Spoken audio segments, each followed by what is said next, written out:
দিন দিন ঢাকা আরিচা মহাসড়কে বেড়েই চলেছে নিষিদ্ধ ৩ চাকার যান। ব্যস্ততম এই মহাসড়কে সিএনজি ও ব্যাটারি চালিত অটোরিকশা অবাধে চলাচল করায় বেড়েছে দুর্ঘটনার ঝুঁকি, ব্যাহত হচ্ছে বড় যানবাহন চলাচলও।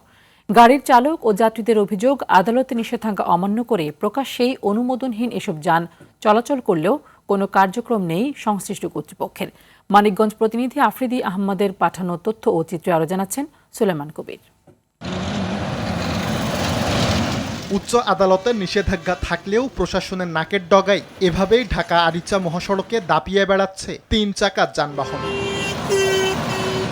দেশের দক্ষিণ পশ্চিমাঞ্চলের ২১ জেলার দূরপাল্লার যানবাহন চলাচল করে ঢাকা আরিচা মহাসড়ক দিয়ে, সাথে রয়েছে আন্তঃজেলার যানবাহন। তবে ধামরাই থেকে আরিচা পর্যন্ত প্রায় ৩৫ কিলোমিটার সড়কে ৩ চাকার যানবাহনের অবাধ চলাচলে ব্যাহত হচ্ছে বড় যান চলাচল, প্রায় ঘটছে ছোট বড় দুর্ঘটনা। শীঘ্রই সড়কে শৃঙ্খলা ফেরানোর দাবি পথচারী ও চালকদের। অনেক সময় গাড়ি এরকম ভাবে ব্রেক করে যে অ্যাক্সিডেন্ট হয়ে যায়।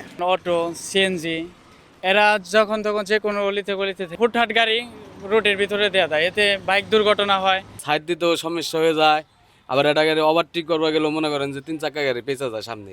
সবার সহযোগিতা আর সচেতনতা ছাড়া পুলিশের পক্ষে সড়কের শৃঙ্খলা ফেরানো সম্ভব নয় বলে জানালেন এই পুলিশ কর্মকর্তা। আমরা প্রত্যেক মাসেই হিট্রিহুরার আটক করতেছি, মামলা দিতেছি, তারপরে বন্ধ হচ্ছে না।